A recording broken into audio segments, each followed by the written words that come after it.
Bien, c'est ça aussi être idolâtre. Tu n'auras pas d'autre Dieu devant ma face. Il n'y a qu'un seul esprit, 1 Corinthiens 12, 13. Car Dieu est esprit, alléluia. Dieu est esprit. Nous sommes tous abreuvés, nous, véritables chrétiens. Non de 3 dieux, mais d'un seul esprit. Alléluia. 1 Corinthiens 12, 13. 1 Jean 4, 13, nous savons qu'il demeure en nous par l'esprit. Alléluia. Et notre corps est le temple de Dieu. Celui qui s'attache au Seigneur est avec lui un seul esprit.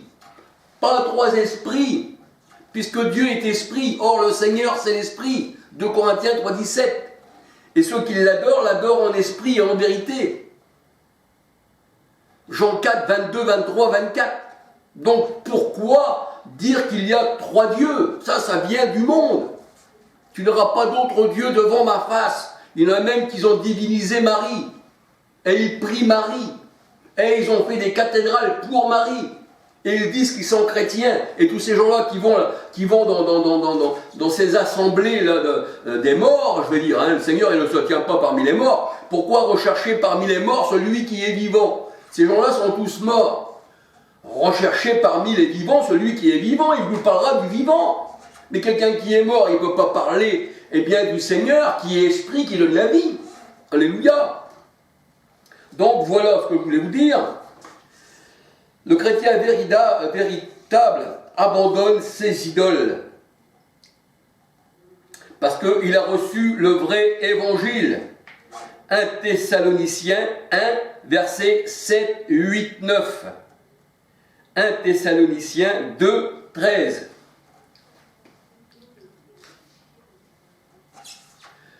Alors le monde et les choses qui se trouvent dans le monde n'intéressent pas un enfant du Seigneur. Car tout ce qu'il y a dans le monde est contraire à la parole. Et tout ce qu'il y a dans le monde est la convoitise de la chair, la convoitise des yeux charnels, des yeux charnels. Et le monde passe et sa convoitise aussi.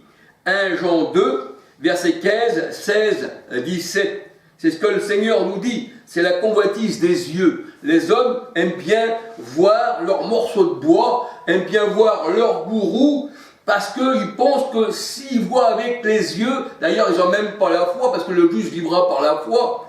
Et on voit que dans 2 Corinthiens 4, 18, la parole de Dieu, elle dit, on ne regarde pas aux choses visibles, mais à celles qui sont invisibles. Et la Bible, elle dit que Dieu est invisible, mais nous voyons le Seigneur avec nos yeux spirituels. Alléluia. Que les gens des sectes et leurs gourous et leurs idoles qui leur ont fait des yeux, le voient point et des oreilles qui l'entendent point, et ceux qui se mettent au pied de ces idoles-là, le Seigneur il dit, ils leur ressemblent. Elles n'ont point d'oreilles et elles n'écoutent point non plus. Ça, il parle aussi des hommes, parce que les idoles représentent les hommes dans la parole de Dieu. Alléluia. Alors en effet, les gens aiment ce qui frappe leurs yeux charnels. 1 Samuel 16, 14. 1 Samuel 16, 14. Le Seigneur, lui, dit qu'il regarde au cœur de l'homme. Il ne regarde pas son apparence charnelle. Il regarde au cœur, il regarde à l'invisible. Et la parole de Dieu, elle dit que nous sommes comme le Seigneur. Il ne faut pas regarder à l'apparence de quelqu'un. Parce que l'apparence est trompeuse. Des fois, vous dites, cet homme-là, cette personne-là, cette femme-là, elle est gentille. Elle paraît être du dehors quelqu'un de bien, comme une brebis, mais à l'intérieur, ça peut être un loup. Pour ça que le Seigneur il regarde au cœur. Alléluia. 1 Samuel 16, 7, 14. 1 Samuel 16, 7, 14. Le monde est contraire au Seigneur. Parce que le Seigneur, c'est l'esprit. Et quand on dit contraire au Seigneur, contraire à l'esprit, c'est la chair. Il regarde aux choses visibles. Il regarde les choses visibles. Il regarde à l'apparence, soit d'un homme, soit d'une femme. Mais l'apparence est trompeuse. L'apparence est trompeuse. Le Seigneur ne regarde pas l'extérieur de l'homme et de la femme, mais il regarde l'intérieur, l'invisible. Il regarde le cœur de l'homme. Il regarde si sa parole est dans son cœur. Parce que la parole de Dieu nous dit que Christ est dans notre cœur. Christ la parole. Jean 1, 14. Il regarde la conscience, si nous avons la pensée de Christ ou la pensée du monde. Et la pensée ne peut pas être cachée, ni la conscience ne peut être cachée au Seigneur. Psaume 94, verset 11. 1 Corinthiens 3, 19 à 21. On regarde non aux choses visibles, mais à celles qui sont invisibles. Et c'est pour ça qu'un enfant de Dieu, quand il regarde l'invisible, qu'il est spirituel, avec des yeux spirituels, eh bien, la parole de Dieu nous dit, autrefois le prophète était appelé le voyant. 1 Samuel 9, verset 9. Et Christ aussi, il est le voyant. Quand il est venu dans le monde, il disait, je connais vos pensées. Il disait ça aux pharisiens. Et la parole de Dieu nous dit qu'il savait ce qu'il y avait dans la pensée des hommes. Alléluia. Alors, être un voyant, c'est aussi pouvoir juger la parole du Seigneur spirituellement. Mais le Seigneur, il n'est pas comme les hommes qui voient charnellement, les aveugles spirituels. Matthieu 5, verset 14, Matthieu 7, verset 15, les faux prophètes. Alors il est vrai que le monde adore les idoles, les statues.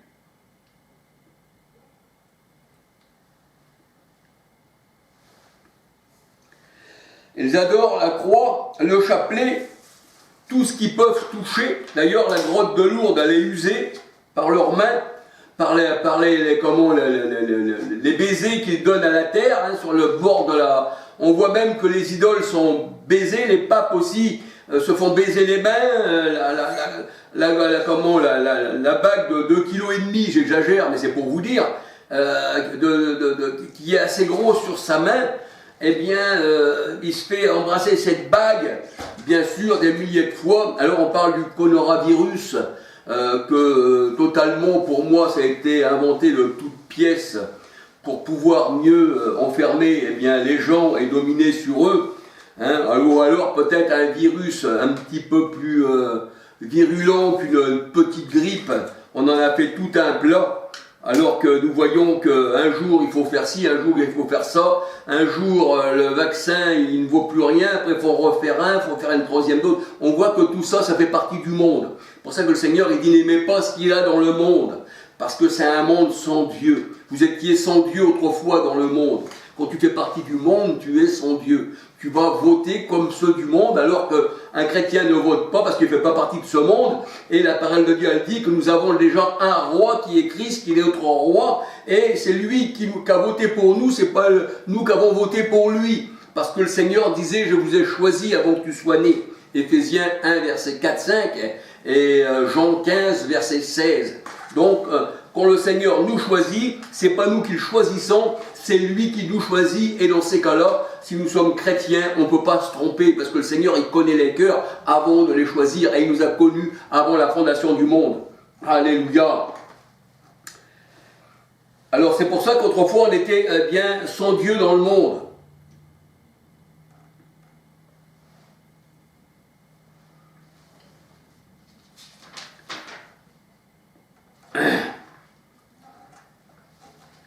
Alors, ils aiment bien que le monde, c'est la satisfaction des yeux et de la chair.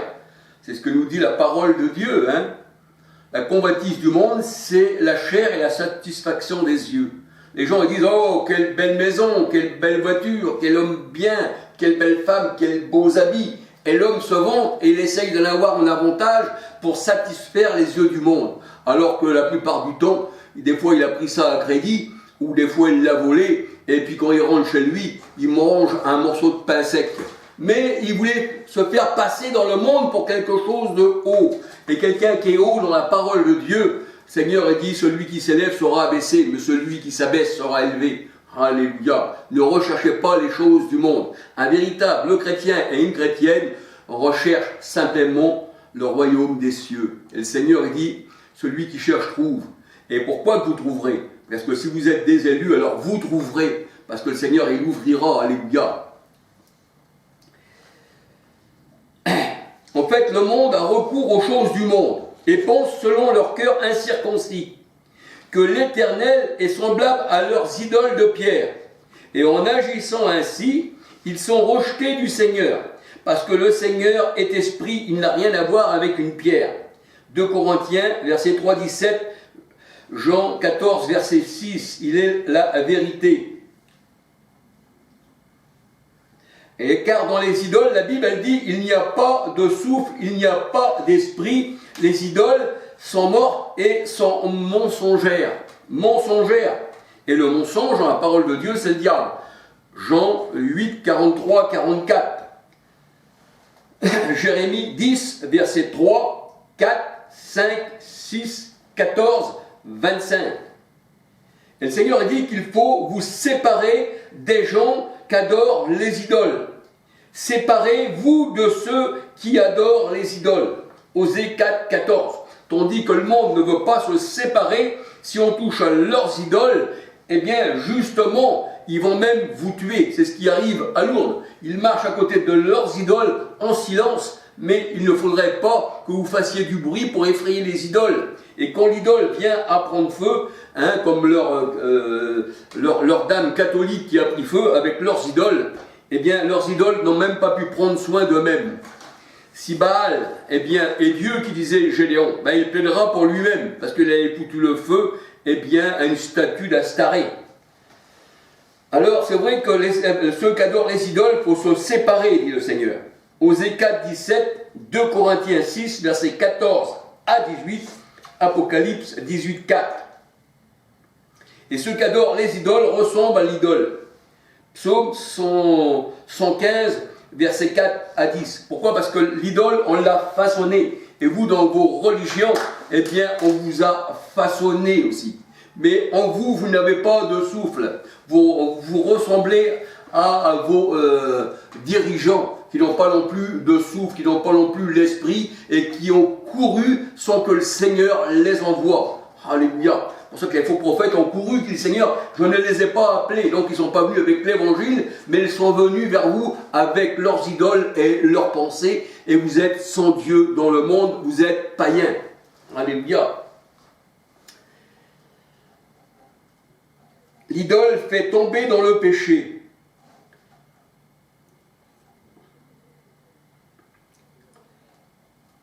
Parce que les hommes ont des yeux charnels et ils sont attachés à ce qu'il est mis en malédiction. Ézéchiel 14, verset 3, 4 à 11. En fait, le monde, avec toutes leurs idoles, pense être chrétien. Mais ils tournent le dos au Seigneur en se mettant à genoux devant une idole. L'adoration des idoles, ils tournent le dos au Seigneur. Jérémie 32, versets 29, 33, 34, 35. La parole de Dieu nous dit, parmi les idoles des nations, en est-il un qui fasse pleuvoir? Jérémie 14, 22. Eh bien non, c'est l'Éternel qui fait pleuvoir. Alléluia. Il peut faire pleuvoir du soufre sur Sodome et Gomorrhe, ceux qui sont contre lui, mais il peut aussi faire pleuvoir une pluie de bénédiction. Et la pluie dans la parole de Dieu, la pluie de bénédiction, c'est l'Esprit Saint. Ésaïe 32, 15. Et que les arbres reçoivent la pluie, deviennent eh bien, une immense forêt, parce que l'homme est regardé aussi comme un arbre. C'est pour ça que dans la parole de Dieu nous dit, un arbre bon porte du bon fruit, un arbre mauvais porte du mauvais fruit. Donc la pluie de bénédiction, c'est envoyé d'en haut, mais la parole de Dieu nous dit que c'est l'Esprit Saint. Ézéchiel 32, 15, Jean 7, versets 37 à 39. C'est le Saint-Esprit, l'eau c'est le Saint-Esprit. Et le Seigneur a dit, tu seras comme un jardin arrosé. Alléluia. Donc ça nous vient toujours d'en haut, l'eau, pour qu'elle puisse arroser le jardin, il faut qu'elle tombe sur le jardin. Non pas un jardin immersier, comme les gens plongent dans les eaux, mais arrosé. L'homme de ce monde détient dans son cœur ses idoles. Et sa maison est remplie d'idoles. Il a l'apparence d'un chrétien, d'une chrétienne. Oui, aussi pour ses frères qui lui ressemblent. Il dit, ça c'est mon frère, je reconnais, il a une idole dans sa maison, une statue, il fête le 25 décembre, soleil a vaincu, il fait l'Halloween, il fait Mardi Gras, il fait les feux de la Saint-Jean, il saute par-dessus les flammes, parce que ça se représentait aussi chez les nazis, qu'ils avaient aussi des feux comme ça, qui sautaient par-dessus les feux, et le feu représente aussi le soleil dans les religions. Alors, ils se reconnaissent à leurs idoles, à leurs statues, à leurs pensées, parce qu'ils ne comprennent par leur langage qu'ils font partie du monde. Mais ils ont rejeté Christ et ont serré leurs idoles dans leur cœur, à la place de mettre Christ dans leur cœur. Alors, étant son Dieu dans le monde, c'est faire partie d'ici-bas et agir selon le train de ce monde, qui vous emmène encore plus bas. Jean 8, verset 23. Exode 23 à 6, tu ne te feras pas d'image taillée, c'est dans les commandements de Dieu. Alléluia. Tu ne dresseras aucune idole de bois à côté de l'autel de l'Éternel ton Dieu, point de statues qui sont en aversion à l'Éternel ton Dieu. Deutéronome 16, versets 21, 22, 1 Samuel 7, verset 3. On adore Dieu en esprit, Jean 4, 23, 24. Ce qu'on y ajoute vient du malin.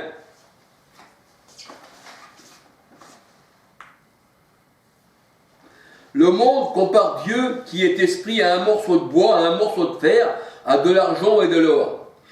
Quelle image vous faites de moi, dit l'Éternel. Ésaïe 40, versets 18 à 25. Réduire le Seigneur qui est esprit en un morceau de métal. Vous avez un Dieu fait à la ressemblance de vos pensées, à votre imagination et à votre espérance. Vous avez mis votre espoir dans le bois.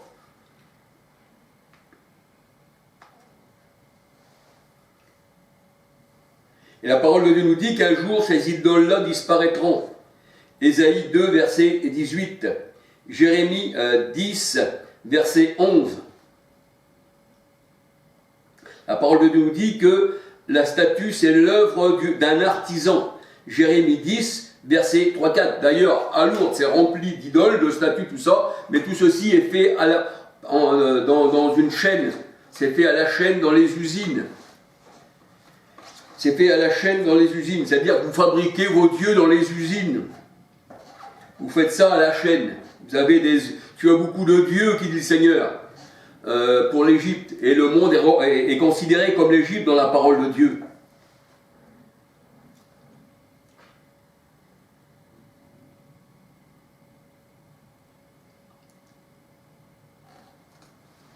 Alors, acte 17, 29, mais je pense que c'est acte 17, 29. Alors la parole de Dieu nous dit, étant de la race de Dieu, nous ne devons pas croire que la divinité soit de l'or ou de l'argent. Mais l'or et l'argent représentent aussi l'homme divinisé.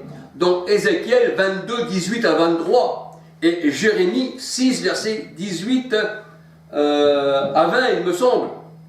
Alors on voit que l'or et l'argent représentent aussi l'homme.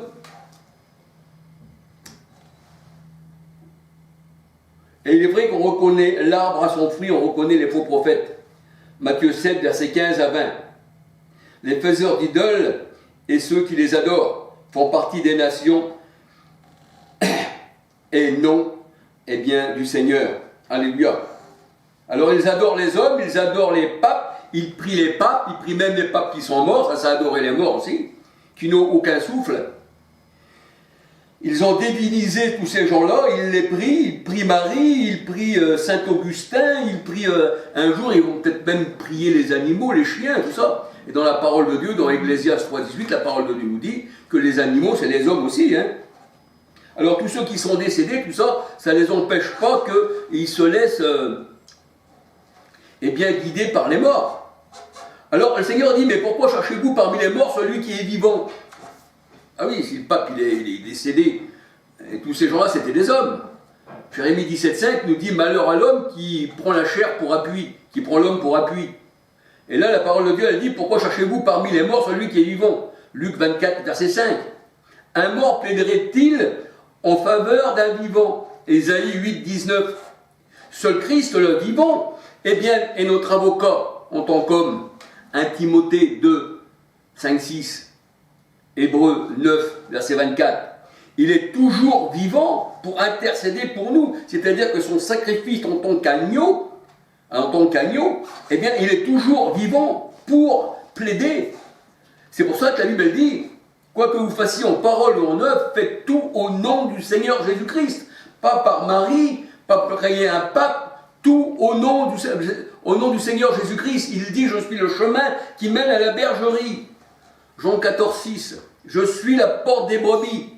Je crois que c'est dans Jean 10, je suis la porte des brebis. Nul ne vient au Père que par moi, c'est-à-dire par l'Esprit. 2 Corinthiens 3, 17. Pas par la chair de Jésus, mais par l'Esprit, parce que la chair ne sert de rien. Jean 6, 63. L'adoration de Marie est une femme qui a reçu une grâce. Elle dit, un mois où une grâce a été faite, comme tous les autres, parce que la parole de Dieu nous dit que la loi était venue par Moïse, et la loi était venue par Moïse, et la grâce par Jésus-Christ. Jean 1, 17. Et nous avons tous, nous, ceux qui appartiennent au Seigneur, reçu la grâce du Seigneur. Et Marie avait aussi besoin d'un sauveur. Alors on voit que les catholiques prient Marie qui avait besoin d'un sauveur. Mais elle qui sait qu'à prier pour avoir ce sauveur si ce n'est Christ. Alléluia. Donc on voit qu'il y a quelqu'un qui est tombé sur la tête. Alors comme tous les élus, Marie, eh bien, elle se réjouit en Dieu son sauveur. Elle dit qu'elle est même la servante du Seigneur. Donc elle sert le Seigneur, c'est-à-dire l'Esprit manifesté en Jésus-Christ. 2 Corinthiens 3, 17, 2 Corinthiens 5, 19. Alors on voit ceci dans Luc 1, verset 46, 47, 48. Marie avait besoin d'un sauveur.